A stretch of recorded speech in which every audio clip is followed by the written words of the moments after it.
pa' decirte, niña dorada, la voz antigua del Morajú.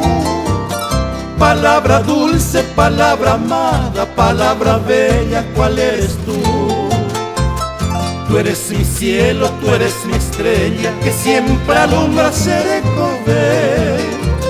Y es el néctar de tu cariño, flor aromada, niño azote. En esta tierra nada es tan bello como tu cuerpo, y no te igualan en tu hermosura ni los fulgores del Guaraje, y no te igualan en tu hermosura ni los fulgores del Guaraje.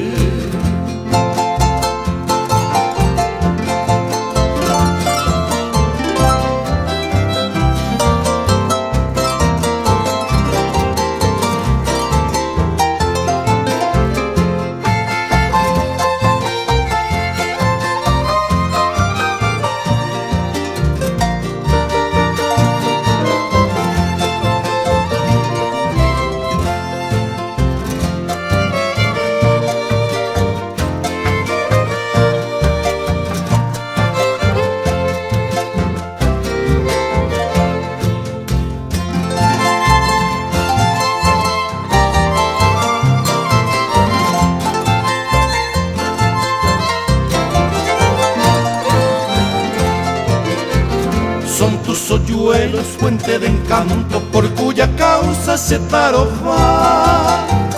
Son los capullos de pasionaria, la flor silvestre Murupuyá. Es tu palabra, trino y arpegio, tierna cadencia de un puraje.